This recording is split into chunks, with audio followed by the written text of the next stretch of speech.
Today I'm going to show you how to fix this instrument cluster for the Land Rover LR3 with part number YAC502100. And the issue that the customer was experiencing was primarily that the door locks would go on and off randomly, same with the hazard lights. Sometimes the turn signals wouldn't work, and they also would have issues with the screens no longer displaying. There were a few other problems that I'll link in the description down below, but let's open it up, diagnose it, and figure out what's going on.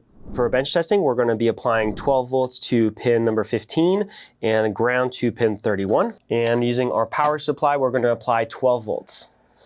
That should turn on our cluster, and it does. Now, obviously, we don't have a lot of the sensors, so we are triggering a couple faults here. But everything does seem to be working to me at first. And the thing is, while everything is working, it is an intermittent issue. The customer did state that it wasn't 100% of the time that all the faults were occurring. So we are going to have to try and create the fault. So to do that, we're going to open up the cluster and remove the circuit board. For those of you who don't know me, I'm Nick. I started Nick's Electronics Repair over a decade ago, and since then have fixed over 100 of these instrument clusters. Now that we have exposed the back, we'll go ahead and power it back on. And what I'm going to do here is, while it's on, I'm going to be tapping this chip on the back.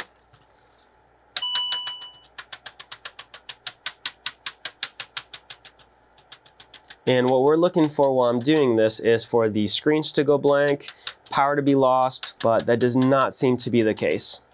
So the reason we tap this chip is because often the pins get cracked solder joints. When that happens, we have improper data communication between the chip and the rest of the circuit board. So things like the door locks, the hazards, the blinkers, the displays not working properly, those could all happen because of improper connections and solder joints. As you'll notice, there is a coating around the perimeter of the chip, which is conformal coating that is sealing the pins. So what we're going to do next is remove that conformal coating, and then we'll take a closer look at each pin individually to see if it does have a proper solder connection. So under the microscope, it's a little bit more clear that we have this conformal coating here. And of course, it's sealing all of these pins. So I have a conformal coating stripper from MG Chemicals that we're going to be brushing on. And it's very corrosive, so we're not going to want to leave it on there for very long. Typically, I like to only do maximum a half hour. And then we'll go ahead and clean it all off along with the conformal coating. Okay, so we'll reconvene about 30 minutes. So it's been about 25-30 minutes, and as you can see, the chemical has been attacking the conformal coating, so we can now start removing it. And I'm just using a cotton swab for that. And I'm actually going to use isopropyl alcohol and a brush and do a little more cleaning off screen. Now, obviously, it looks a lot better, but if we start picking at it, you'll notice there's still a little bit of conformal coating in between some of the pins.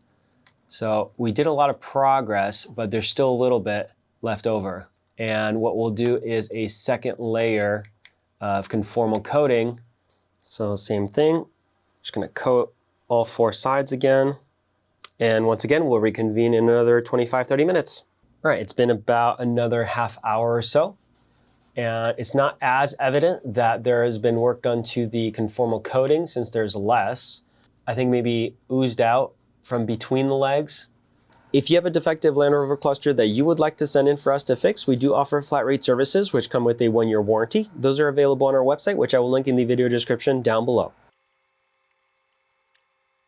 So there's still a little bit, and we're never going to get 100% of it unless we completely remove the chip, which unfortunately does come with its own risks, so we're not going to do that. But I am going to try and just grab a little bit more of it using this tool, going through in between each leg one by one. Oh, and you know what? There we go. We just got our first loose leg. Zoom in on that a little bit. Where was it? Was it this one? Yeah, right here. So that leg is loose, and so is this one, and so is the next. So the conformal coating does hold those legs into place so they can have broken solder bonds, and yet the conformal coating kind of holds it into the spot that it needs to be. But with vibration from driving around from the road, you'll get those intermittent issues, and the legs will temporarily disconnect from the vibrations, and that's why we have intermittent issues. See, yep, that leg's also very loose. Also very loose right here, second to last. All right. So it does look like that bottom side is where the majority of our pins are loose. I think our top side was pretty solid. It seems like it's mostly the bottom, not the top, not the left side. And I think the right side is also okay. We'll do a quick rake as well. Yeah, none of these are moving. Oh, okay, last two are moving. All right, so now that we have removed the conformal coating and we've kind of shaken things up by doing the raking, let's go ahead and plug the unit back in, and we should now definitely have problems now that the conformal coating is no longer holding those pins together in the right spots. All right, let's see. If we power it on. Yep, so I did have some needle movement. My power supply is only drawing 0.12 amps. I think it's supposed to draw closer to ½ amp. Yeah, we got a quick little flash. So one light is coming up over here.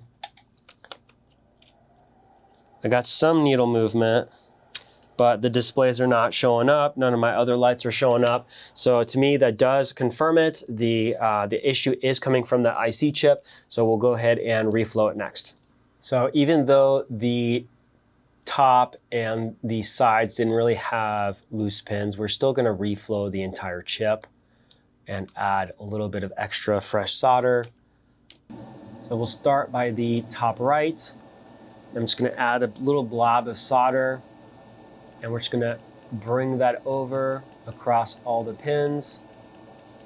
Okay, and we have a little bridge at the very end. See if we can get rid of that bridge.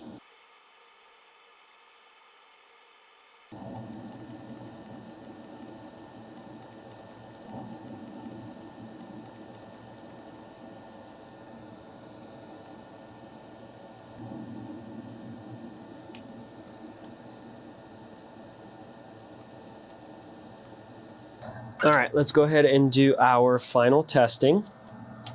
Let's see. Okay, we are pulling about ½ amp, which we were not before. I just heard it beep, and sure enough, it does seem like everything is back to full functionality. Let's go ahead and put it somewhat back together, and we'll do one more test with some of our stepper motors, our gauges, to make sure they are still working as they should. I have put the unit mostly back together. We are missing this piece still, the front cover, and the reason for is we want to make sure that our needles are all going to zero out exactly where they need to go. So we'll turn it off and on a couple of times, and it does look like they are. So we're going to do that one more time. Perfect. All right, we can put the front cover back on. And that completes our repair. If you found the video helpful or useful, make sure to leave us a like, subscribe for more content, and thank you for watching.